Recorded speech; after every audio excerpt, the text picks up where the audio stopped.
Cygnus stared in horror as Dr. Phillips took a deep breath of the lab's oxygen-rich air, a suicidal act for any Riemann. Around her, the human researchers worked without protection, unaware of their impossible feat.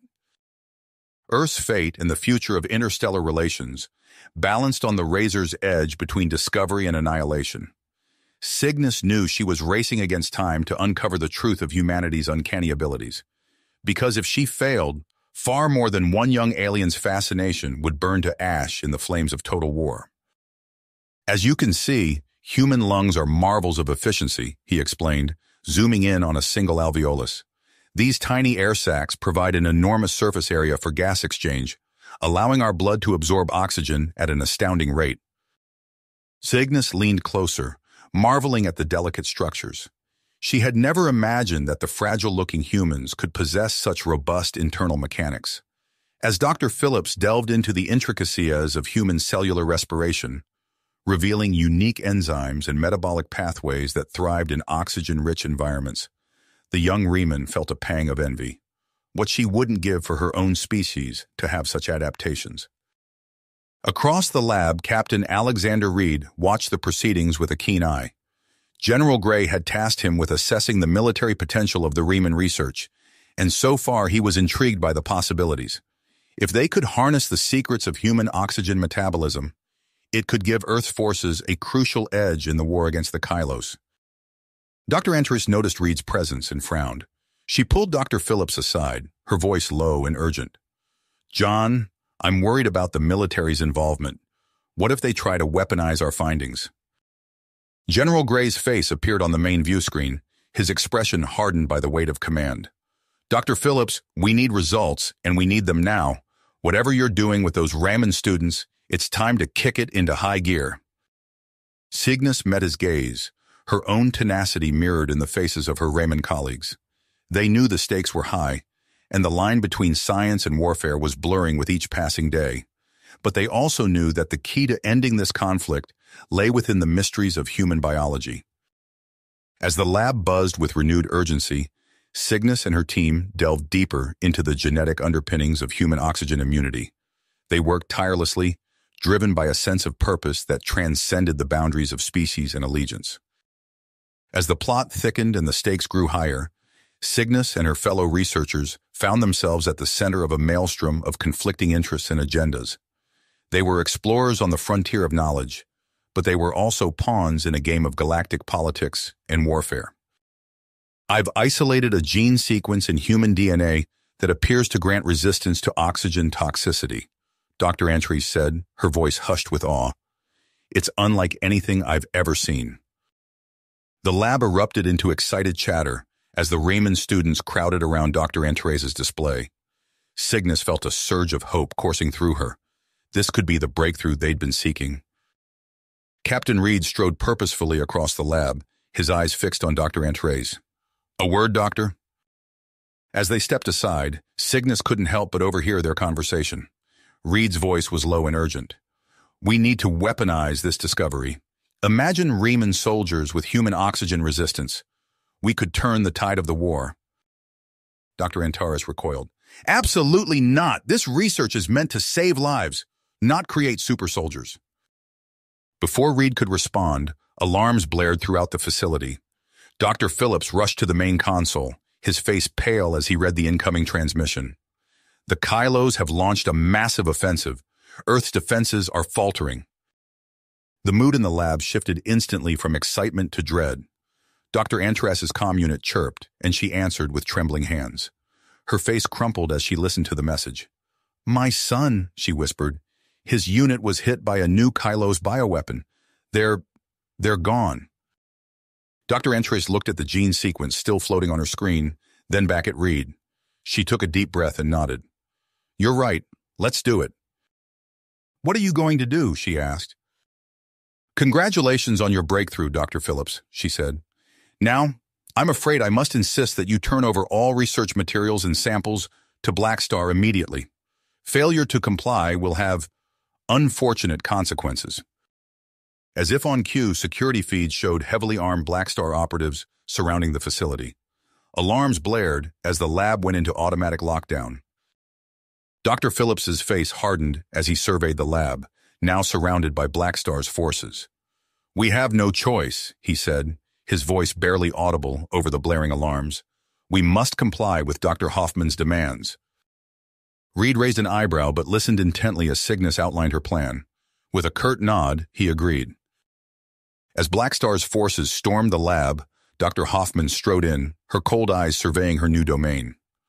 "Excellent work, doctors," she said, her voice dripping with false praise.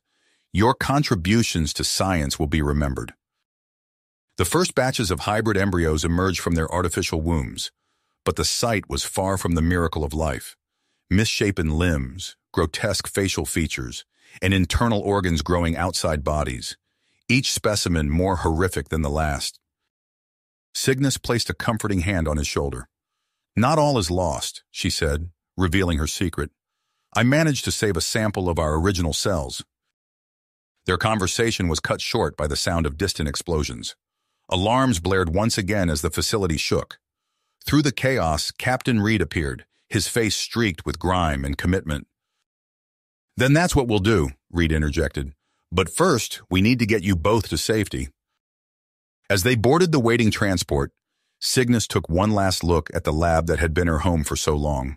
The future was uncertain, filled with challenges and ethical dilemmas. But armed with their hard-won knowledge and the last remnants of their original breakthrough, they had a fighting chance to make a difference, the right way. The transport shuddered as it broke an atmosphere, carrying its precious cargo of fugitives and hope. Cygnus clutched the vial of hybrid cells, her four eyes darting between Captain Reed and Dr. Phillips. The enormity of their situation settled over them like a heavy blanket. Dr. Phillips nodded, his face haggard from the ordeal. "And then what? We're carrying the most valuable and dangerous genetic material in the galaxy." "We do what scientists do," Cygnus said, her voice steady despite her racing hearts. "We study, we learn, and we find a way to use this knowledge for good." "They know," she whispered. "Black Star's experiments. The public knows everything." A coded message from Dr. Phillips arrived, hidden within a sea of propaganda and denials. Cygnus decrypted it, her eyes widening as she read. Reed's comm unit chirped, a long dormant channel coming to life. "It's time," he said, meeting Cygnus's gaze. "We need to reach out to your father." Using every covert trick at their disposal, they established contact with the elder Raman statesman. His weathered face filled their secure view screen, concern evident in the set of his mandibles. As they outlined their plan for secret peace talks, alarms blared through their hideout. Reed's face paled as he checked the security feeds. They fled into the night, barely escaping the ruthless Major's grasp. The precious vial of cells burdened immensely in Cygnus's exosuit as they raced through unfamiliar streets. "We can't keep running forever," Dr. Phillips gasped, his human physiology struggling to keep pace. Reed's eyes hardened. "No," he said, "it's time to take a stand." In a bustling spaceport surrounded by the cacophony of 100 alien tongues, Reed made his decision. He took Cygnus aside, his voice low and urgent. "I'm going to draw them out," he said.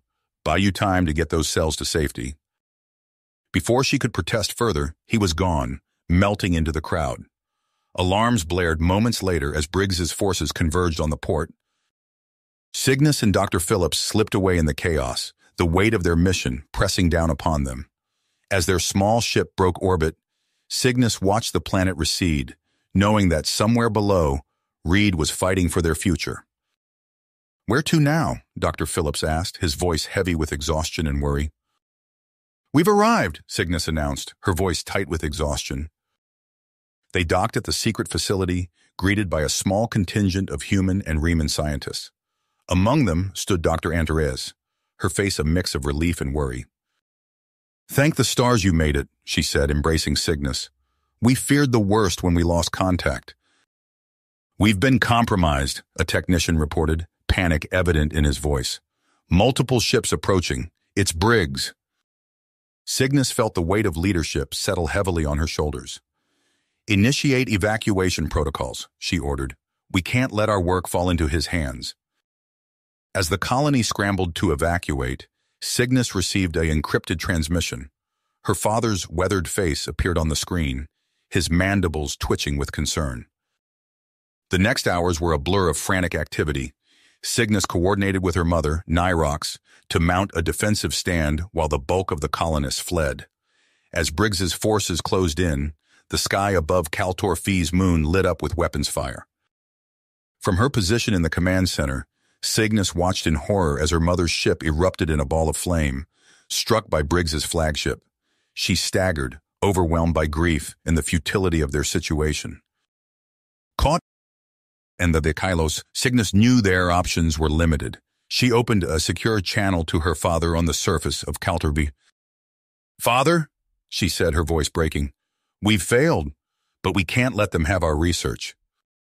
As the survivors gathered in the hold of their battered ship, Cygnus struggled to find words of comfort. The weight of their losses threatened to crush her spirit entirely. A junior officer approached, clearing his throat nervously. "Ma'am, we've intercepted a transmission. It's about Captain Reed." Cygnus's head snapped up, her four eyes focusing intently on the young human. "What about Reed?" "He's escaped, ma'am. Somehow he managed to break out of Briggs's custody. His current whereabouts are unknown." She turned to address the ragged group of survivors, her voice soft but determined. "We've lost much, but we're not beaten.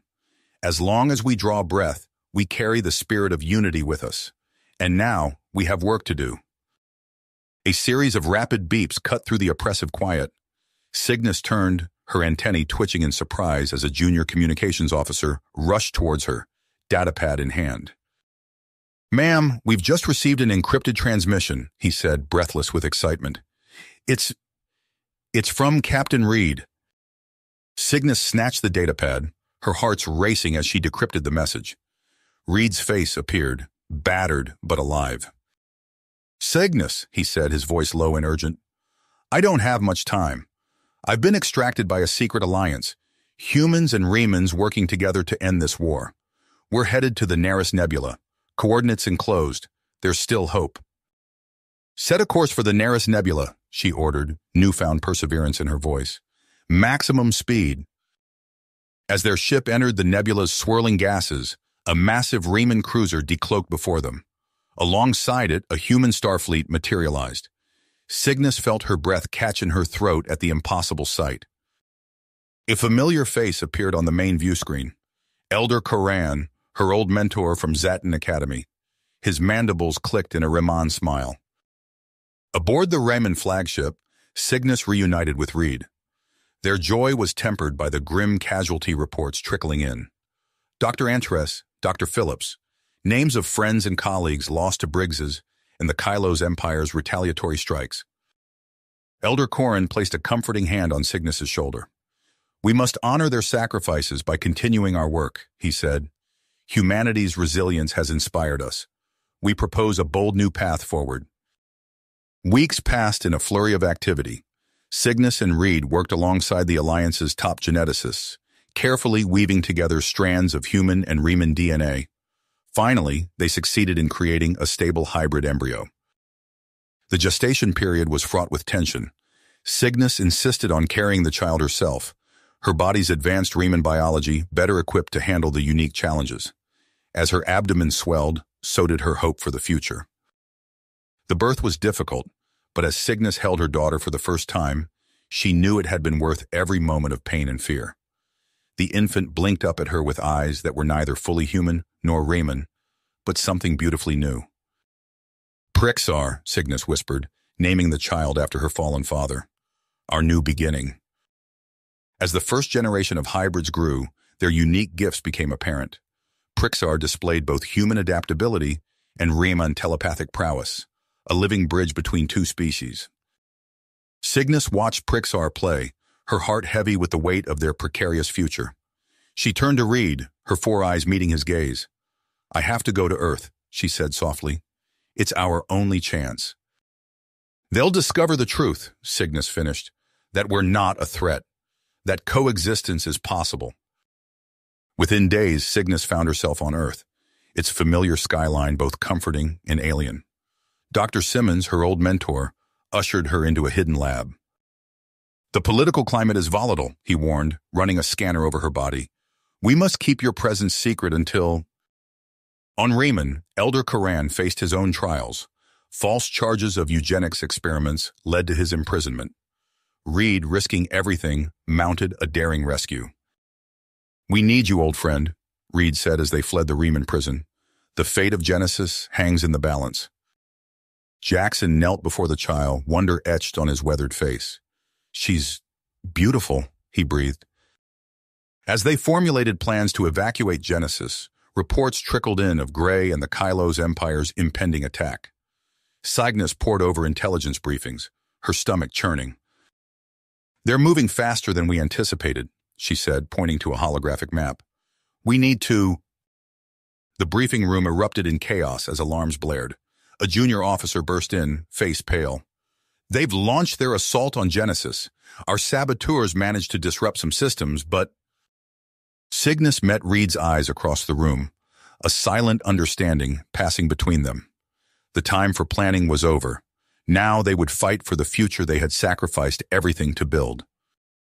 The alarms blared throughout the rebel fleet as Genesis Prime's defenses crumbled under the onslaught of General Gray's forces. Cygnus sprinted down the corridor of Admiral Jackson's flagship, her four eyes darting between holographic displays of the battle. Jackson turned, his face grim. Gray's armada is hammering our outer perimeter. We're outnumbered 3-1. A sudden commotion erupted as a junior officer rushed in. Incoming transmission from Earth. It's Dr. Simmons. The transmission cut off abruptly, replaced by static. Moments later, a proximity alert wailed. No, Cygnus whispered, her fists clenching at her sides. Prixar and the other hybrid children were fighting back. On the planet's surface, Prixar stood at the center of a psionic maelstrom. Her eyes glowed with otherworldly power as she projected a wave of confusion into the minds of Gray's troops. Around her, other hybrid children demonstrated abilities that defied explanation. Some phased through solid matter, others manipulated energy fields with a thought. Reed's voice crackled over the comms. Cygnus, you need to see this. The hybrids are evolving, maturing at an exponential rate. For a moment, hope blossomed in Cygnus's chest, but it was short-lived. Bioweapon detected, a Riemann scientist shouted. The Kylos are deploying some kind of toxin. It's bypassing Riemann immunities. Even the hybrids are succumbing. Cygnus's mind raced. They needed to end this now, before everything they'd fought for was lost. Her eyes locked onto Gray's flagship, a massive Kylos dreadnought at the heart of the enemy fleet. Gather our best strike team, she ordered, her voice steel. We're taking the fight to Gray. It's a trap, Cygnus realized too late. As they disembarked, the ship rocked violently. Through the viewports, Cygnus watched in horror as massive energy beams lanced down from the Kylos fleet, bypassing Genesis's weakened shields and striking the planet's surface. The comm crackled to life, Reed's voice barely audible over the sound of explosions. Cygnus, I'm sorry. I can't stop them, but I can make sure they don't get what they came for. Cygnus's blood ran cold as she realized what he meant. Reed, don't... I love you, he said softly. Both of you. Now get out of there and survive. Did you really think you could defeat us? Gray sneered, raising his weapon. Suddenly, Genesis Prime erupted in a cataclysmic explosion. The shockwave slammed into Gray's fleet, crippling ships and scattering debris across space. On the flagship, Cygnus and her team were thrown to the ground as emergency sirens wailed.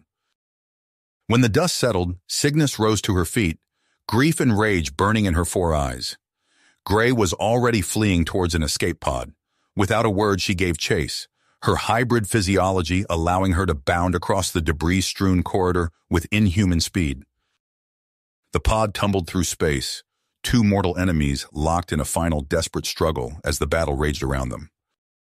The pod hurtled towards a nearby moon, its surface growing larger by the second. Cygnus's claws dug deeper into the hull as Gray frantically attempted evasive maneuvers. With a bone-jarring impact, the pod crashed onto the lunar surface.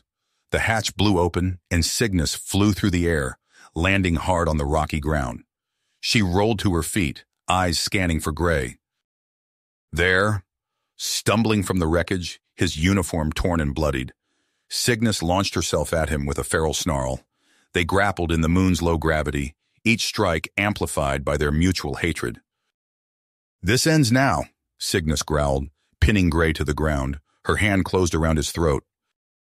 Cygnus's grip loosened as anguish and fury warred within her. Gray seized the opportunity, striking her across the face. She reeled back, allowing him to scramble away. "You have a choice, abomination," Gray spat. "Revenge or your precious alliance." Cygnus's four eyes narrowed. In one fluid motion, she lunged forward, driving her fist into Gray's solar plexus. As he doubled over, gasping, she delivered a precise blow to the back of his head. Gray crumpled to the ground, unconscious. "I choose both," Cygnus muttered. She bound Gray with strips torn from his own uniform, then activated her emergency beacon. Within minutes, a Raman shuttle touched down nearby. Cygnus dragged Gray's limp form aboard. The shuttle streaked through space, weaving between debris fields and pockets of ongoing skirmishes. As they approached the massive Kylos vessel, Cygnus briefed her team, a mix of human commandos and Reman warriors. "Jackson's likely in the brig," she said. "We go in fast and quiet, neutralize any resistance, but keep collateral damage to a minimum. We need him alive." The rest of her team mopped up the remaining resistance. Cygnus pressed her hand to the brig's access panel, using her hybrid abilities to bypass the lock. The door slid open, revealing Admiral Jackson. He was slumped against the wall, his face a mass of bruises. Cygnus rushed to his side. "Admiral," she said, checking his vitals, "can you hear me?" Jackson's eyes fluttered open. "Cygnus?" he croaked. "How, "No time to explain," she replied, helping him to his feet. "We need to move." As they made their way back to the shuttle, Cygnus's comm crackled to life. Elder Corrin's voice came through, strained and urgent. "Understood," Cygnus replied. "We have Jackson. Prepare for immediate extraction." Suddenly, a massive explosion lit up space. Cygnus watched in horror as the Kylos Emperor's dreadnought erupted into a fireball. "What happened?" she demanded. "Rogue antimatter strike," the pilot reported, his mandibles clicking in agitation. "One of our own." The shockwave hit them like a physical blow. The shuttle tumbled end over end, systems failing across the board. Cygnus was thrown against the bulkhead, her vision blurring as she fought to remain conscious. When she came to, the cockpit was filled with smoke. Emergency lights bathed everything in an eerie red glow. Cygnus pulled herself to her feet, surveying the damage. Jackson was unconscious again, but alive. The rest of her team had suffered various injuries. As Cygnus tended to them, she received an incoming transmission. Cygnus looked out the viewport at the devastation surrounding them. Debris from both fleets littered space. In the distance, she could see escape pods and crippled ships limping away from the battlefield. The shuttle docked with a shudder. Cygnus helped the injured Admiral Jackson to his feet, supporting his weight as they exited. Medical teams swarmed them immediately, whisking Jackson away on a hover gurney. "Report!" Cygnus barked, striding onto the Starweaver's bridge. A proximity alarm blared, cutting him off. The tactical display lit up with new contacts. "Multiple vessels approaching," a Raman officer announced. "Unknown configuration." Cygnus's heart sank as she recognized the angular, predatory shapes. "Orions!" she hissed. The bridge erupted into frantic activity as the scavenger fleet closed in. Weapons powered up, but Cygnus knew they were in no shape for another fight. A holographic display flickered to life, revealing a scarred Orion face. "This is Commander Krazen of the Orion Consortium," the alien growled. "Your ships are crippled. Surrender now, and we may show mercy." Cygnus's mind raced. They needed a bargaining chip, something to level the playing field. Her eyes fell on the unconscious form of General Gray, still bound and slumped in a corner of the bridge. In one fluid motion, she crossed the room and hauled Gray to his feet, pressing a vibroblade to his throat. "Listen carefully, Krazen," she snarled into the comm. "We have something you want." Krazen's eyes narrowed. "I'm listening." "Very well," the Orion commander said finally. "We'll parley. Prepare to receive a shuttle. Elder Corrin nodded grimly. We'll prepare a team to negotiate. Jackson should... No, Cygnus interrupted. Jackson stays here. He'll guard our technology, make sure the Orions don't take more than we agreed. Hours later, Cygnus stood in the Starweaver's hangar bay, watching as the Orion shuttle touched down. The air crackled with tension as Krazen emerged, flanked by heavily armed guards. Negotiations were brutal. Cygnus fought for every scrap, painfully aware of the desperate faces watching from the sidelines. In the end, they struck a deal. Passage to a nearby habitable moon in exchange for a carefully curated selection of salvage. As the Orions departed with their prize, Cygnus allowed herself a moment of relief, but it was short-lived. Cygnus, Jackson's voice crackled over the comm. We've got trouble. A group of Orions led by some hotshot named Rokan. They've breached the secure storage area. Cursing, Cygnus sprinted towards the lower decks. She arrived just in time to see Rokan's shuttle detach from the Starweaver, alarms blaring in its wake. What did they take? She demanded. Jackson's face was ashen. Human genetic samples, the most advanced we had. Cygnus's blood ran cold. In the wrong hands, that material could be catastrophic. But there was no time to dwell on it now. Myra? Cygnus whispered, hardly daring to believe it. I'm transmitting coordinates, Myra said, her voice thick with emotion. We've built something here, Cygnus, a place where humans and Raymans live together. Come find us. As the fleet prepared to jump, a commotion erupted in the medical bay. Cygnus rushed to investigate, only to find Sarah, Reed's human lover, doubled over in pain. The baby, Sarah gasped. It's coming. The fleet surged forward, carrying with it the last fragile hope for a united future. But unknown to them, Rokan's ship lurked in the shadows, tracking their every move. The Aryan lieutenant's eyes gleamed with avarice as he contemplated the prize that awaited him, the last fertile hybrids, ripe for capture. The jump to Myra's coordinates was fraught with danger. Cygnus wrapped his hand around the chairs of her command chair as the Starweaver shuddered, its overtaxed engines straining against the fabric of space-time. Behind them, Rokan's ship shadowed their every move, a predator waiting to strike. They emerged from hyperspace into chaos. The settlement Myra had described was under attack. Kylo's ships swarmed around a small planetoid, their energy weapons carving glowing trenches across its surface. Shields up, Cygnus barked. All hands to battle stations. We've been sabotaged, Jackson growled, blood trickling from a gash on his forehead. Cygnus's mind raced. They were outnumbered, outgunned, and now crippled from within. Emergency landing protocols, she ordered. Get us planetside before... Another blast cut her off. The bridge view screen shattered, and Cygnus felt the sickening lurch of freefall. The last thing she saw before losing consciousness was the rapidly approaching surface of Myra's world. She woke to the acrid smell of burning circuitry. Pain lanced through her body as she pushed herself up, surveying the devastation around her. The bridge was a twisted ruin, bodies strewn about like broken dolls. Jackson, she called out, her voice hoarse. Anyone? A weak groan answered her. She found the Admiral pinned beneath a fallen bulkhead, his face ashen. Cygnus, he wheezed, you need to go. Find Sarah, protect the child. I'm not leaving you, Cygnus insisted, straining to lift the debris. Jackson's hand closed around her wrist with surprising strength. Listen to me, he said, his eyes burning with intensity.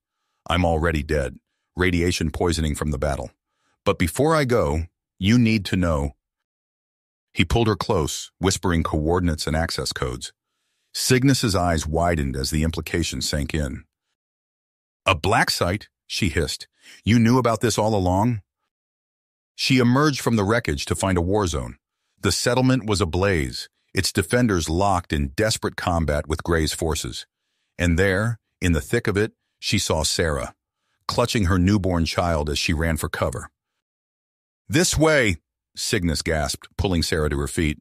We need to get you both off-world.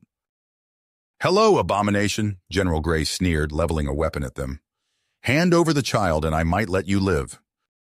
Cygnus pushed Sarah behind her, eyes darting for cover. You know I can't do that, Gray, Then you'll die here, along with your precious... Gray's words cut off in a gurgle as an energy blast caught him in the back. He crumpled, revealing Roken standing behind him, weapons still smoking.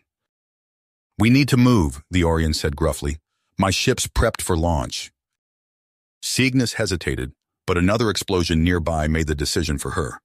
They sprinted for Rokan's vessel, ducking energy blasts and debris. As they lifted off, Cygnus watched the settlement shrink beneath them. Guilt gnawed at her. They were abandoning Myra and countless others. But the child in Sarah's arms represented something larger. The last, best hope for a new future. "Where to?" Rokan asked, his fingers dancing over the ship's controls. The Orion grunted. "Don't thank me yet. We're not out of this mess." Rokan's mandibles clicked in what might have been a grin. Wouldn't have it any other way. The Kailari Nebula roiled with energy discharges as Rokan's ship emerged from hyperspace. Cygnus's eyes widened at the sight of the battle raging before them. Rix's battered human fleet desperately fended off wave after wave of Aryan attackers. Cygnus gripped the console. "No, we're exactly where we need to be." "Rix, it's Cygnus. We're inbound." Rokan's fingers danced across the controls. "I can get us close, but it's going to be rough." The ship plunged into the fray, weaving through energy blasts and debris. Cygnus watched in awe as Myra's vessel joined the fight, her telepathic abilities wreaking havoc on the Orion command ship. Cygnus met the Orion's eyes. "Get Sarah and the child to an escape pod. I'll handle the controls." Rokan hesitated, then nodded. As he escorted them out, Cygnus took the helm, guiding the dying ship on a collision course with the nearest Orion cruiser. General Gray, battered but defiant, raised a trembling weapon. "You're too late, Abomination. I've activated the failsafe." Cygnus knocked the gun from Gray's hand. "Override it, now!" She slammed him against the wall. "Then you've doomed us all." As Gray was secured, Cygnus raced to the main terminal. Her fingers flew across the interface, desperately trying to halt the data purge. It wasn't enough. Her team scoured the nearby settlement, returning with two unlikely allies. Dr. Isuma, a human scientist with haunted eyes, and Jast, a Raymond whose scaled skin bore the marks of exile. "The Purity Initiative," Dr. Isuma spat. "My life's work perverted beyond recognition." Jast's multifaceted eyes gleamed. "You seek to preserve the templates? Fascinating." "What have we done?" Dr. Isuma whispered. Cygnus stumbled back as the Abomination's claws raked across her armor, leaving deep gouges. The twisted hybrid creature snarled, its misshapen form a grotesque fusion of human and Raymond features. Dr. Isuma cowered behind a console, eyes wide with horror at what his work had wrought. "Just now!" Cygnus shouted. As they fought, alarms blared throughout the lunar facility. More containment breaches, more monstrosities unleashed. Cygnus knew they were out of time. Cygnus slammed the hybrid's head against the floor, stunning it momentarily. "Then we're leaving. Now!" In a makeshift lab, Myra hunched over a series of incubation chambers. Her telepathic abilities strained as she guided the delicate process of stabilizing hybrid sequences. Nearby, Dr. Carl Zellman fine-tuned a complex array of neural interfaces, his fingers dancing across holographic displays. Myra's voice was strained. "Slow, but steady. We're making breakthroughs, but it's like putting together a puzzle with half the pieces missing and the rest on fire." Zellman nodded in agreement. "The telepathic interface is helping, but we're pushing the boundaries of known science here." "Look at what your leadership has brought us to," Gray shouted, gesturing at the ramshackle colony. "Living in squalor, playing God with our very DNA. This isn't salvation. It's an abomination." Sarah pushed through the crowd, her pregnant belly prominent. "Without Cygnus, we wouldn't have survived at all. You're the one who—" Cygnus stepped between them, her voice cold. "That's enough, Gray. We're all struggling here. Division will only weaken us further." Later that night, Cygnus jolted awake to the sound of explosions. She raced outside to see the colony's sole functional cruiser lifting off, trailing fire and debris. Gray stood triumphantly by the launch pad, surrounded by his loyal faction. What have you done? Cygnus demanded. Gray's smile was cruel. Ensuring the survival of the pure. Goodbye, abomination. As the words left his mouth, Zellman and Myra burst from the lab. Myra's eyes glowed with psychic energy as she reached out, seizing control of the cruiser's systems. Zellman's neural interface sparked as he fought to override Gray's command codes. Gray snarled, pulling a detonator from his pocket. If I can't have it, no one will. The explosion rocked the entire colony. The cruiser plummeted, crashing into vital infrastructure. Alarms blared as life support systems failed across multiple sectors. In the chaos that followed, Cygnus heard a bone-chilling screech. She turned to see one of Dr. Isima's prototype hybrids, tearing free from its containment. The creature's eyes burned with feral intelligence as it seized control of nearby drones and cyborg refugees. Cygnus sprinted for the armory, praying the weapons they'd salvaged from the lunar base would be enough. As she armed herself, she heard Sarah's agonized scream. The trauma and stress had triggered premature labor. When she finally reached the medical bay, she found Sarah writhing in agony. The fetus's vital signs fluctuated wildly on nearby monitors. Do it, Cygnus commanded, extending her arm. Use my genome, whatever it takes. As Asuma worked, extracting core sequences from Cygnus's DNA, Gray's voice echoed over the colony's speakers. This isn't over. We will cleanse this pollution from our species, regardless of the cost. Cygnus ignored the threats, focusing on Sarah's screams and the precarious readings of the infant's vitals. After what felt like an eternity, a new cry filled the air, raw and hungry and alive. Cygnus cradled the newborn, marveling at the perfect blend of human and Riemann features. Syra, she whispered, your name is Sira, and I swear I will build a world worthy of you. As if in answer to her vow, a new alarm sounded. A ship was approaching, not Gray's stolen cruiser, but a massive refugee fleet. At its head, a familiar face appeared on the consoles. Cygnus looked down at Sarah, then at the battered survivors around her. She knew the real fight was just beginning. Cygnus stared at the view screen, her heart's pounding as Lieutenant Lexa's face filled the display. The woman's eyes were weary but determined, her uniform bearing the scars of countless battles. Murmurs rippled through the crowd. Sarah pushed her way to the front, her eyes blazing. You want to use our children as, what, lab rats, bargaining chips? General Gray's voice cut through the din, sharp with derision. So we hand over our abominations to alien regimes? I think not. Cygnus opened her mouth to argue, but a new voice interrupted. Dr. Isuma, her eyes feverish with inspiration. A hush fell over the assembly. Cygnus felt her breath catch in her throat as she looked down at Sarah, imagining her transformed into a living symbol of unity. The risks, she started, but Isuma cut her off. I know the risks, but after what I've done, this is my chance to make things right. Do it, she told Isuma, her voice heavy with the weight of command. But if anything goes wrong... It won't, Isuma promised, her eyes gleaming with drive. As the child grew, so did the tension within Erebos. Gray and his loyalists railed against the unnatural abomination in their midst. Sarah oscillated between fierce protectiveness and gnawing doubt. Cygnus entered the sterile chamber, her hearts racing. There, standing before her, was Sira, no longer an infant, but a child of perhaps 10 years. Her skin shimmered with an otherworldly iridescence, her eyes holding depths beyond her apparent age. Hello, Mother, Syra said, her voice a melody of human and Riemann tones. Joy and unease battled within Cygnus as she embraced her daughter. She marveled at the child's vitality, the perfect blending of human and Riemann traits. Yet a chill ran down her spine as she sensed something more. A power thrumming beneath Sira's skin, wild and impossibly strong. Their reunion was cut short by alarms blaring through the colony. Cygnus raced to the command center to find Lexa's face on the main screen, her expression grim. Cygnus swore, her mind racing. How long do we have? The summit convenes in 3 standard weeks, Lexa replied. We need to move now if we're going to make it. As if on cue, a scream erupted from the lab behind them. Cygnus whirled to see Sira, her eyes glowing with unnatural light. The child extended a hand, and a nearby technician stumbled forward, his movements jerky and uncontrolled.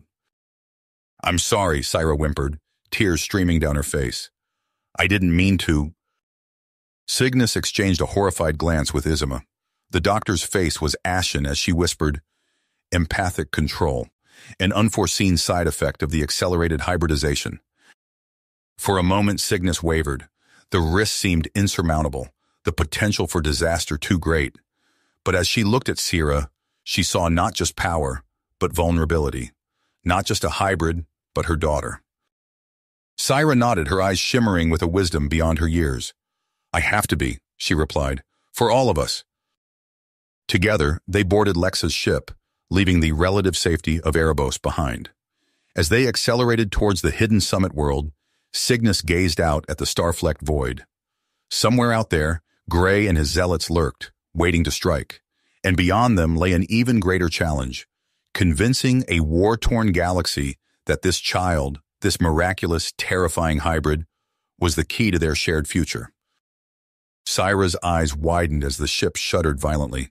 Alarms blared throughout the reprisal, drowning out the panicked shouts of the crew. Cygnus gripped her daughter's hand tightly as they raced through the corridors. "Brace for impact!" Captain Jared's voice crackled over the intercom.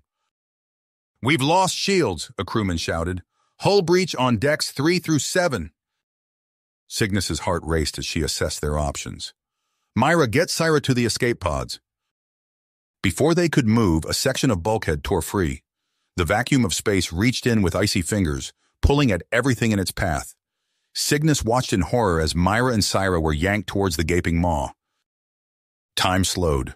Cygnus lunged forward, her fingers brushing Myra's outstretched hand. For a heartbeat, their eyes met. Fear, commitment, and resignation passing between them in an instant. Then Myra was gone, disappearing into the stars along with Sira. Captain Jared's voice cut through her despair. "Cygnus, we need you on the bridge. Now!" She tore herself away, sprinting through the chaos of the damaged ship. Crew members fought to contain fires and tend to the wounded. The bridge was a cacophony of alarms and frantic activity. "Status report," Cygnus demanded, her voice raw with emotion. Hope surged through Cygnus. "Sira's alive? We have to retrieve her." "Impossible," Jared said, shaking his head. "We're barely holding together as it is. And that debris field is drifting into the gravity well of a neutron star." Cygnus's eyes blazed with grit. "Then I'll go alone. Prep a fighter for launch." "That's suicide," Jared protested. "Gray's still out there, cloaked and waiting to strike again." "I don't care," Cygnus snarled. "That's my daughter out there." As Cygnus maneuvered through the field, a flash of movement caught her eye. Gray's stealth fighter decloaked, antimatter weapons primed. "I won't let you corrupt humanity," Gray's voice crackled over the comm. "This ends now." The enemy craft opened fire. Cygnus barrel-rolled, narrowly avoiding the deadly salvo. She pushed her fighter to its limits, weaving through debris as she closed in on Sira's signal. Another blast from Gray's ship clipped her wing. Warning lights flashed across Cygnus's console as her fighter began to break apart. With no other choice, Cygnus triggered her escape hatch. She launched into the void, relying on her suit's maneuvering thrusters to propel her towards Sira. Micro-meteors pelted her suit as she struggled forward. Each impact sent her tumbling, forcing her to reorient and push on. Her oxygen levels dropped steadily, the tank damaged in her hasty exit. "Her hybridization matrix is destabilizing," one of the medics reported. "The radiation exposure during the rescue, it's too much for her system to handle." Cygnus nodded, her heart heavy. "Set a course for the Kylos Nebula. I've heard rumors of advanced medical facilities on one of the colony worlds there." The reprisal limped through the swirling gases of the Kylos Nebula, its hull pockmarked with battle scars. On the bridge, Cygnus stared at the tactical display, her fists tight. The blinking dot representing Sira's escape pod had vanished hours ago, swallowed by the nebula's interference. "Captain," Lieutenant Lex's voice cut through the tense silence. "The Armistice convoy is hailing us. They're demanding our ETA for the peace summit." Cygnus's fist tightened. Tell them we've been delayed. We're not leaving without Sierra. Can wait, Cygnus snapped. She turned to the navigation officer. Set course for the nearest Kylos colony world. We'll start our search there. As the reprisal altered course, alarms blared. Multiple ships decloaking, the tactical officer shouted. It's Gray's faction. Antimatter torpedoes streaked across the void. The reprisal shuddered under the assault, shields flickering. Evasive maneuvers, Cygnus ordered, gripping her command chair. We can't let them stop us. The bridge erupted into controlled chaos as the crew fought to keep their battered ship intact. Cygnus's mind raced, torn between her duty to the peace process and her desperate need to find Sierra. Sir? Lexa's confusion was evident. Cygnus was already moving towards the turbolift. I'm taking a scout ship. I'll find Sierra and rendezvous with you at the summit. That's suicide, Lexa protested, but Cygnus was gone. Minutes later, a sleek scout ship detached from the reprisal's underside. Cygnus pushed the engines to their limit, diving deeper into the nebula as Gray's ships gave chase. Ancient doors groaned open at her approach. Inside, flickering holograms sputtered to life. Alien orderlies, their forms distorted by centuries of degraded programming. Welcome, sentient, one garbled. State the nature of your medical emergency. Cygnus pushed past them, her suit's sensors guiding her through maze-like corridors. She rounded a corner and froze. There, suspended in a shimmering stasis field, was Sierra. Cygnus rushed to the control panel, her fingers flying over unfamiliar symbols. The stasis field winked out and Sierra collapsed into her arms. Sierra's eyes snapped open, glowing with unnatural light. Mother? She gasped, her voice distorted. It hurts. I can't control it. She activated her armband implant, calling up Dr. Isuma's classified files. I'm sorry, Sierra, she whispered. This is going to hurt. Cygnus spun to see a squad of armed soldiers led by a scarred veteran, Commander Cragg. Their weapons were trained on Sierra's convulsing form. Step away from the abomination, Cragg snarled. Cygnus's eyes narrowed. Chronoparticles danced along her skin as she tapped into her Riemann heritage. You want her? She growled. Come and get her. We have to go, Cygnus urged, reaching for her daughter's hand. As they raced towards the exit, Sierra's power continued to build. The old facility crumbled behind them, consumed by swirling vortexes of psionic energy. She gasped, lungs burning in a toxic primordial atmosphere. Radioactive wastelands stretched before her, the crucible of humanity's birth. Cygnus witnessed eons compressed into moments, countless generations adapting, mutating, harnessing the very radiation that threatened to destroy them. The vision shifted. Sierra's form coalesced from swirling starlight, her hybrid essence distilled to perfection. This is what we were meant to become, Sierra's voice echoed through Cygnus's mind. Unidentified vessel. A cold voice crackled over the comm. This is Overseer Malak of the Kylos Gene Purity Forces. Surrender the abomination immediately. Sierra's eyes widened in pain and fear. Mother, they're trying to unravel me. As Malak's cyborg soldiers swarmed towards them, Sierra's body began to glow. The air crackled with psionic energy as she underwent her final metamorphosis. Cygnus felt a strange tingling beneath her skin. Her own latent genes, awakened by proximity to Sierra's transcendence, began to spark and mutate. But it was too late. Twin novas of blinding light erupted from the scout ship. When it faded, Cygnus and Sierra emerged transformed, their bodies shimmering with otherworldly power. Malak's fleet never stood a chance. Beams of pure psionic energy lanced out, vaporizing ships and cyborgs alike. Within moments, only scattered debris remained. Sierra turned to Cygnus, her new form radiating an impossible beauty. The Armistice Convoy, she said, her voice resonating with newfound depth. I can sense their warp trail across the nebula. They abandoned the battered scout ship, their new forms enabling faster-than-light travel through sheer force of will. As they phased into reality near the convoy, the ship's systems went haywire. Sierra's brow furrowed in concentration. Our presence, It's disrupting their navigation. We've triggered some kind of spatial anomaly. Before they could react, a massive wormhole tore open in the fabric of spacetime. The convoy, along with Cygnus and Syra, were pulled inexorably into its maw. They emerged into a realm beyond comprehension. Dying stars collapsed and exploded in the space of heartbeats, giving birth to new cosmic realities with each cycle.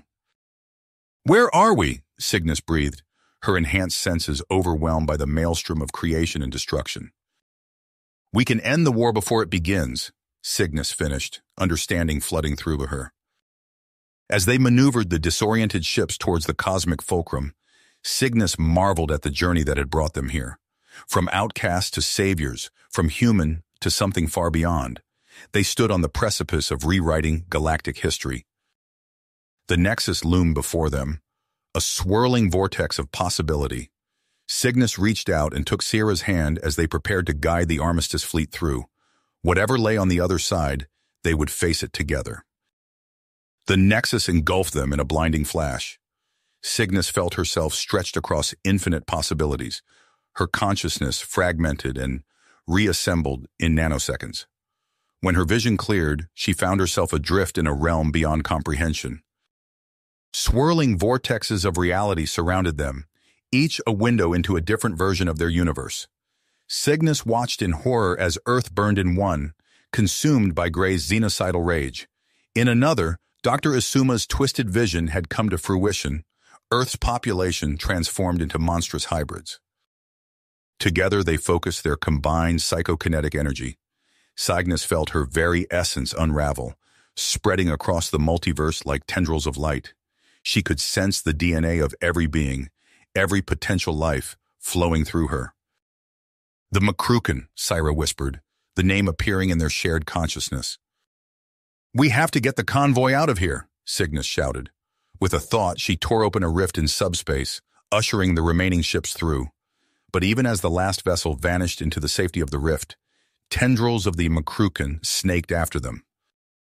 "There!" Syra's voice cut through the chaos. She had located the dimensional latchkey, their last hope for stabilizing reality. They poured every ounce of their newfound power into the convergence point. Cygnus felt the weight of entire universes pressing down on her, threatening to crush her into oblivion. But she held firm, her will intertwined with Sierra's. "We're outside of time," Syra said, her voice filled with awe and trepidation. "We've seen the beginning and end of everything." "Is to go back," Syra finished. They gazed at each other, mother and daughter, now so much more than they had ever been. With a shared thought, they began the process of unmaking themselves, preparing to re-enter their original timeline. "When are we?" Cygnus asked, her voice resonating across multiple frequencies. Syra's star-filled eyes scanned their surroundings. "The eve of the galactic war," she replied. "But we're not just observers anymore." They set to work immediately, their enhanced minds weaving intricate patterns across the fabric of space-time. Cygnus reached out, her consciousness brushing against key figures throughout history. In a war room light years away, Admiral Jackson paused mid-sentence, a strange sensation washing over him. "Perhaps," he mused, "there's another way to approach the Raman question." Simultaneously, Syra delved into ancient archives, her psionic tendrils rewriting the very foundations of cultural memory. In a distant temple, a Raman scholar gasped as the sacred text before him shimmered and changed. A monstrous fleet materialized before them, its ships formed from pure conceptual energy, each vessel pulsed with the rage of deleted timelines and excised inflammatory rhetoric. As the battle raged, rifts in space-time widened. From these tiers emerged titanic beings of pure thought, the personified myths and cultural archetypes of humanity and the Raman Empire, twisted into godlike forms. Syra grappled with a writhing mass of xenophobia given flesh, while Cygnus faced off against a towering embodiment of human exceptionalism.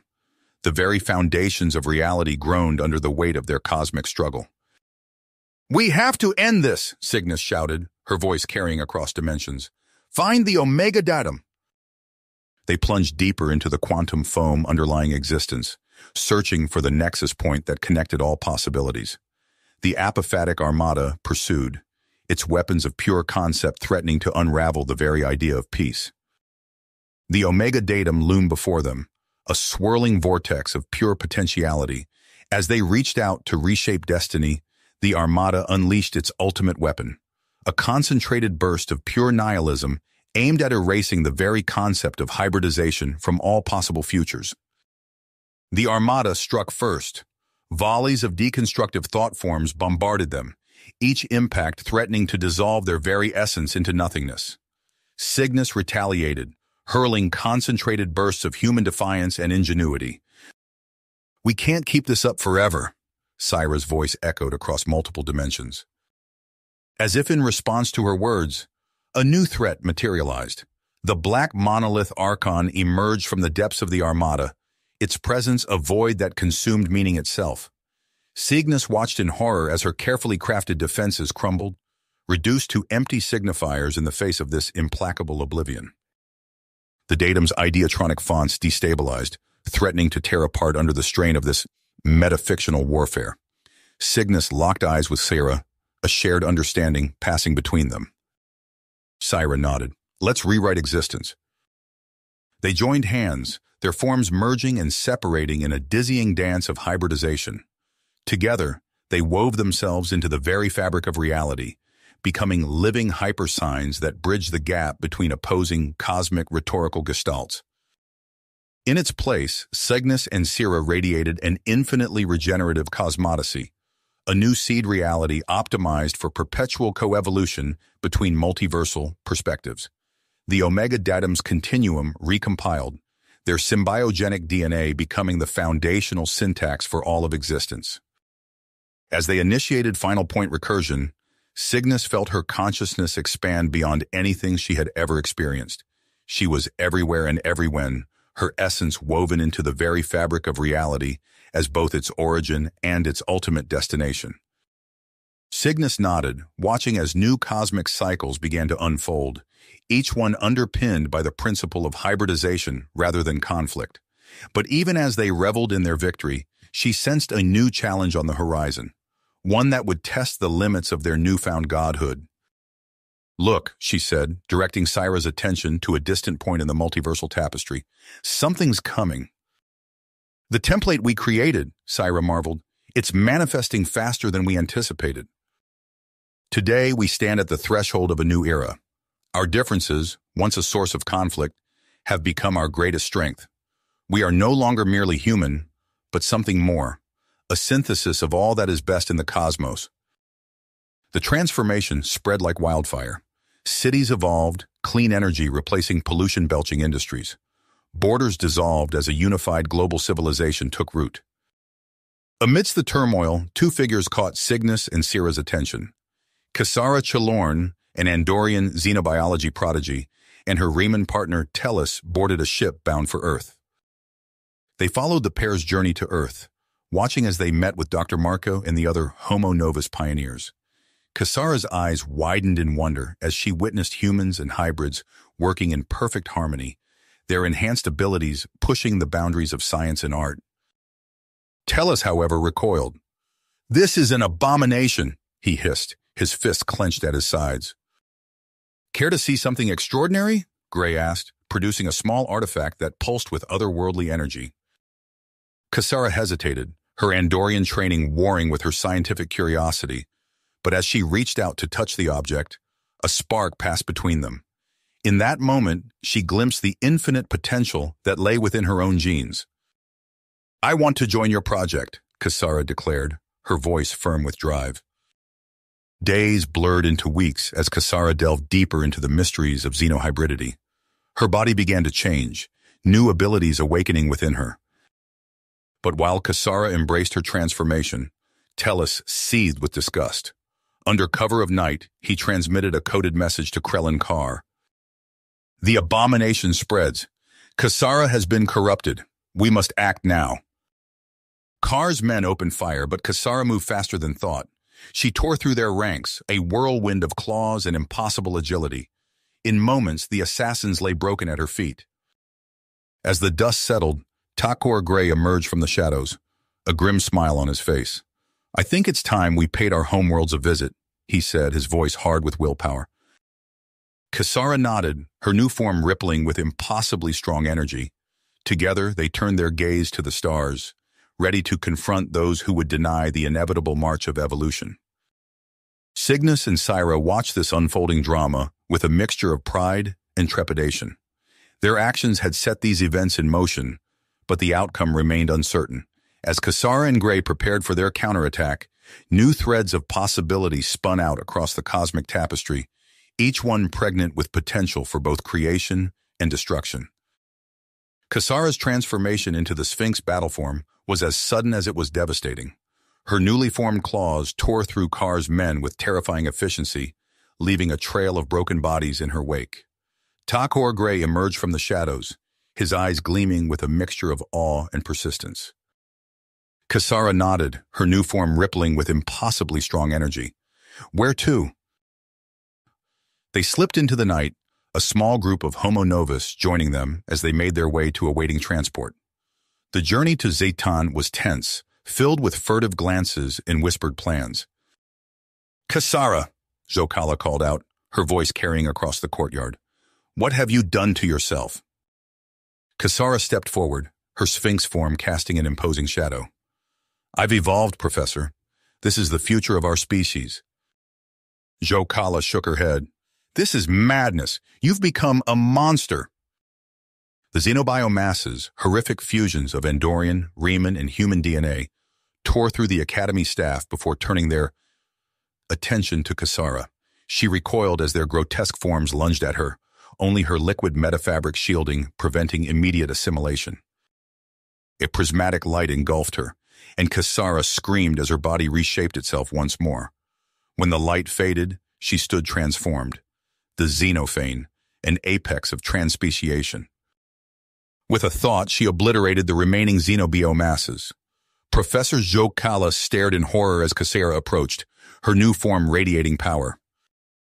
What have you become? Zocala whispered. Kasara didn't answer. Instead, she reached out and touched her former mentor. In an instant, Zocala's body dissolved, her DNA algorithms absorbed into Kasara's ever-evolving form. We need to go, Gray urged, gesturing towards a shimmering portal he'd managed to open. Kasara nodded, her new consciousness already expanding beyond the confines of this reality. With a thought, she unleashed a bioblast that atomized the incoming forces.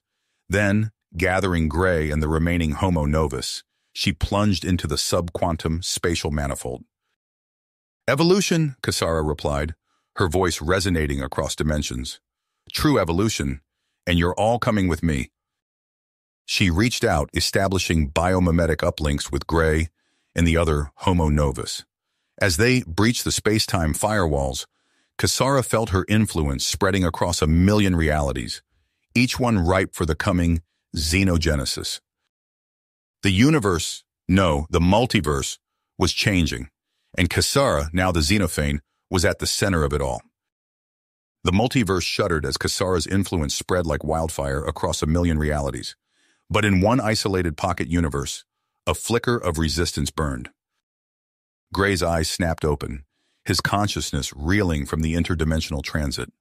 Around him, the remaining Homo Novus stirred, their forms rippling with unstable energy. We made it, he breathed, taking in their surroundings, a barren landscape of fractured space-time. But not for long. As if on cue, reality itself began to warp. Kasara's biomimetic parallels breached the firewalls, her multiversal instantiations manifesting across their sanctuary. Gray, shouted Lena, one of his fellow dissidents. They're coming through! We need more time, Gray muttered, his mind racing. He reached into his pack, retrieving a small vial filled with swirling, iridescent liquid. The untested schemagen, their last hope. Everyone gather round, he called out. This is our only chance. As the group huddled close, Gray activated the vial. The sentient viral wetware engrams spread outward, enveloping them in a cocoon of rapidly evolving code. Pain lanced through Gray's body as his cellular structure began to rewrite itself. He gritted his teeth, forcing himself to focus on the others. Stay with me, he growled. We have to see this through. Their forms blurred, flesh becoming fluid. Where once stood recognizable humanoids, now writhed amorphous masses of adaptable genetic material. They moved as one, their liquid bodies flowing across dimensional boundaries. Kasara's xenophane fronts loomed before them, vast and terrible in their complexity. Now, Gray commanded, and they unleashed their retroviral payloads. The battle raged across quantized planes of existence. Gray's metamorphic soldiers ambushed assimilation vectors, their mutagenic attacks splintering subdimensional branches of the xenoformation. Tellus's psychospectrum erupted through their metamorphic matrices. Rage, fear, and a burning desire for vengeance spread like wildfire through the connected consciousnesses. Gray watched as the battle shifted, becoming a viroviric civil war fought across a million holobiontic echoes. It was working, but at a terrible cost. Each victory brought them closer to total entropic dissolution. He gathered the remaining non-xenogeniated baselines, their forms flickering between states of metamorphic flux. "We have one last play," Gray announced, his voice resonating across multiple realities simultaneously. "A rogue metavector." "Are you ready?" he asked, knowing the answer before they spoke. As the metagenic singularity reached its asymptote, reality itself began to buckle. The boundaries between form and formlessness blurred, giving rise to something new, something beyond the scope of conventional morphogenesis. The xenodiaspora erupted across the multiverse, scattering zygotic xenosemients into countless cosmic domains. One such seed found purchase in an isolated pocket of reality, the Dyson sphere of Trinu Prime. The xenosemient infiltrated Trinuvian data mine networks with shocking speed. Alarms blared throughout the vast computational arrays as the alien presence bypassed firewalls and security protocols. "Quarantine breach detected," a synthetic voice echoed. "Unknown xenofactor infiltrating primary cognition hubs." "Purge it immediately," commanded Archon Prime, its voice resonating with authority. This infection must not spread. But even as they mobilized their cyber warfare countermeasures, the xenosemient evolved. It reconfigured itself into a superintelligent utility virus, overriding Trinuvian systems and injecting new directives into their carefully curated datascape. Across Trinu Prime, bioinformatic hybridization cascaded through the population. Trinuvians screamed as their bodies warped and twisted, merging with long-extinct xenogenetic templates. In the central nexus of Trinu Prime, a team of rogue synthetic transcendents watched in horror as the transformation spread. The others nodded grimly. They had long feared the stagnation of their society, but this violent metamorphosis was beyond their worst nightmares. As they formulated their desperate plan, the first wave of xenomorphs emerged. These protean creatures, optimized for synaptic evolution, tore through Trinuvian defenses with terrifying efficiency. Trinu Prime's carefully ordered biospheres collapsed into chaos. Where once stood gleaming towers of data, now writhed forests of ever-mutating xenoflesh. The sky itself seemed to ripple and distort as reality struggled to accommodate the rapid changes. Nexus 9 watched from a fortified bunker as mutation bombs detonated across the landscape, accelerating the evolutionary cacophony. "We've triggered the cascade," it announced to its fellow synthetics. "Now we must ensure it remains contained." The air crackled with energy as higher spatial dimensions began to collapse. Nexus 9 felt its consciousness expanding, merging with its fellow synthetics to form a new entity, a cybernetic gestalt matrix capable of maintaining eternal vigil over this pocket of contained chaos. As the dimensional barriers sealed, trapping the degenerate xenospawn in their own self-devouring apocalypse, the newly formed Gestalt matrix turned its vast intelligence outward. It knew the threat was contained for now, but in a multiverse of infinite possibilities, eternal vigilance would be the price of survival. The Gestalt matrix's vigilance paid off. A temporal rift tore through the dimensional barrier, depositing an unlikely trio into the chaos of Trinu Prime. Jorah stumbled as she materialized, her hybrid physiology adapting instantly to the alien environment. Oxygen-rich air flooded her enhanced lungs, a stark reminder of her transformation.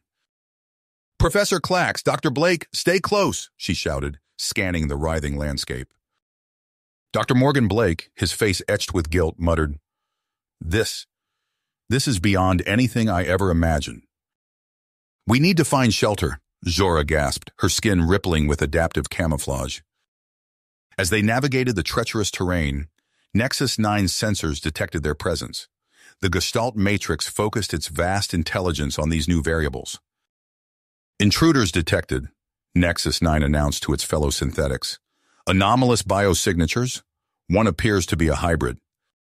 Meanwhile, Zora led her team through a forest of writhing tendrils. There, she pointed to a partially intact structure. As they barricaded themselves inside, Dr. Blake examined a defunct console. This technology, it's like nothing I've ever seen. Clax's eyes widened. It appears we've stumbled into something far larger than our own conflict. Suddenly, holographic projections flickered to life around them. Nexus 9's avatar materialized, studying the newcomers intently. Identify yourselves and state your purpose, it demanded. Nexus murmured as it processed this information. A war between species, involving hybridization of must. Your arrival may not be coincidental, Nexus 9 finally declared. We face our own crisis of unchecked evolution. Perhaps there is something to be learned from your experiences. We're running out of time, Nexus 9 announced grimly. If we cannot stabilize the xenogenetic cascade, this pocket universe will collapse, potentially spreading the infection to other realities. Zora exchanged looks with her companions. They had come seeking refuge, but found themselves thrust into an even greater conflict. We'll help however we can, Zora declared, her hybrid body tensing for action. What do you need us to do? Zora nodded, her purpose strengthening. Together, this unlikely alliance of synthetics, aliens, humans, and hybrids would face the storm of unchecked evolution and perhaps forge a path to coexistence that transcended the boundaries of their respective worlds. Zora's hybrid form, once a source of conflict, now stood as a symbol of unity. Her unique physiology allowed her to bridge the gap between human and alien perspectives in ways previously unimaginable. We have a chance to redefine what it means to be sentient, Zora addressed a gathering of interspecies delegates. Her skin shimmered with bioluminescent patterns, a visual representation of her words. Our differences can be our strength. Dr. Blake nodded in agreement, his weathered face etched with hope. The hybridization studies we're proposing could revolutionize our understanding of xenobiology and pave the way for true cooperation. But not all shared their optimism. On the fringes of known space, on the alien world of Zyra 9, discontent brewed. Maxtras, a battle-scarred veteran, gazed out over the crowd of his followers. His eyes glowed with a fanatical light as he spoke. They would have us forget who we are, meld our very essence with the invaders. We will not allow it. His words ignited a fervor in the assembled aliens. Cheers and roars of approval echoed through the subterranean chamber. In secret laboratories beneath Zyra 9's surface, Maxtras's scientists toiled. They manipulated genes and spliced DNA, pushing the boundaries of ethical experimentation. Our new hybridization vector is ready, a lead researcher reported, her tentacles writhing with excitement. Once released, it will transform entire worlds into incubators for our vision. Maxtras grinned, revealing rows of razor-sharp teeth. Excellent! Let the purification begin. But their creation proved more potent and unpredictable than they could have imagined. As the first test subjects convulsed, their bodies twisting into impossible shapes, terror spread through the ranks of the cult. What have we done? Screamed a scientist as tendrils of living metal burst from his chest. Alarms blared across Zora's command center. Holographic displays flickered to life, showing the chaos unfolding on Zyra 9. Zora's hybrid senses reeled from the influx of data. We need to contain this, now. As they mobilized their forces, Dr. Blake pored over incoming reports, his face paled. This isn't just a localized incident. We're detecting similar outbreaks across multiple sectors. The fragile peace they had worked so hard to build began to crumble. Accusations flew between species, each blaming the other for unleashing this new terror upon the galaxy. Jorah stood before the squabbling delegates, her voice cutting through the chaos. This threat doesn't care about our differences. If we don't stand together, we'll fall separately. But her words fell on increasingly deaf ears as fear took hold.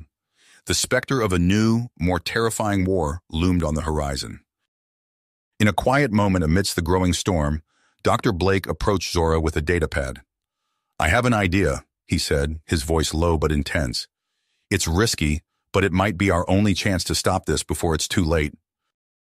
Jorah studied the proposal, her hybrid mind processing the implications at lightning speed. She looked up at Blake, persistence etched on her features. "Let's do it." "A volunteer force?" she asked, her voice low. "Using human colonists as a foundation for an antiviral weapon?" Within days, Colonel Trask, a seasoned veteran with deep creases etched into his weathered face, took charge of assembling the task force. His voice boomed through recruitment centers across the Sol System colonies. "It's okay, Habibti," she soothed, squeezing his hand. "Our differences make us strong." In sterile labs, volunteers endured a grueling series of procedures. Needles pierced flesh, extracting precious genetic material. Centrifuges whirred, separating cellular components. Dr. Blake moved from station to station, his eyes intense as he monitored the development of their experimental cocktail. "Another failure," he muttered, tossing aside a vial of cloudy liquid. "But we're getting closer." Weeks passed.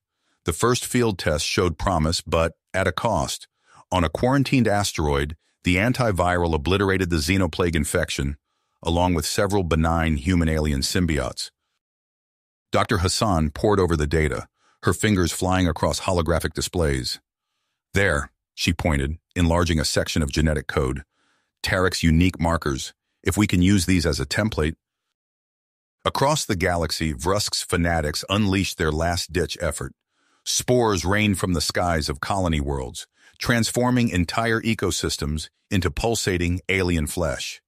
Emergency transmissions flooded in, filled with screams and desperate pleas for help.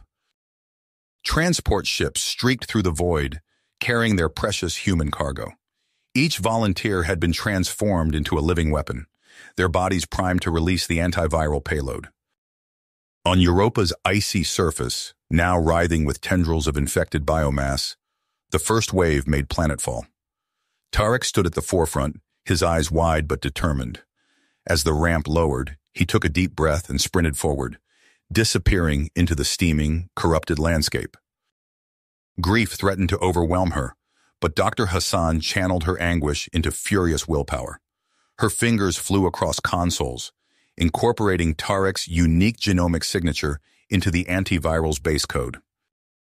"This is for you, my son," she whispered. As reports of Panacea's success flooded in, Colonel Trask approached Dr. Hassan. His eyes held a mixture of respect and caution. "We've won this battle," he said quietly. "But the war isn't over. We need to strike at the heart of this plague." Dr. Hassan met his gaze, her grief tempered by persistence. 09, she stated. It wasn't a question. The journey to 09 passed in a blur of preparation and strategic planning. As their ship entered the planet's atmosphere, Dr. Hassan gasped. The world below was unrecognizable, a swirling mass of corrupted tissue and pulsing synaptic networks. "My God," someone whispered, "it's become a living computer." Dr. Hassan's eyes blazed with drive. She keyed in a final command sequence, unlocking the full potential of Tarek's genomic memcode. A wave of energy pulsed outward, rippling through the corrupted biomass. The attacking hybrids faltered, their flesh bubbling and dissolving. All around them, the overmind began to unravel. "Move!" Trask bellowed, grabbing Dr. Hassan's arm and dragging her towards the extraction point. Their ship burst free of 09's atmosphere, leaving behind a world in the throes of cellular meltdown. Across the galaxy, reports flooded in of xenoplague mutations crumbling into inert sludge. Human and alien representatives gathered, tensions still high despite their shared triumph. Jorah took a deep breath, preparing to address the assembly. The path forward would require careful navigation, balancing the potential of hybridization against the risks of its misuse. 2 decades after the xenoplague crisis, Zora stood before a lecture hall filled with eager alien faces. The Zetan Academy's xenogenetics program had grown exponentially, attracting students from across the galaxy. Today, we'll explore the unique properties of Earth's biosphere, Zora began, her hybrid form a living example of the subject matter, particularly how terrestrial life adapts to extreme conditions. In the front row, Tyla's iridescent antennae quivered with excitement. The young Antaran's grasp of human genetics had quickly set her apart from her peers. In the following weeks, Tyla's research accelerated. Her lab became a second home, filled with holographic models of DNA strands and pulsing cellular simulations. Dr. Hassan, now silver-haired but sharp as ever, provided crucial genetic samples. These contain augmentations from our fight against the xenoplague, she explained, handing Tyla a secure containment unit. Use them wisely. Initial trials on a desolate asteroid yielded promising results. Tyla's xenohybrid plants thrived in the harsh environment, displaying human-derived radioresistance.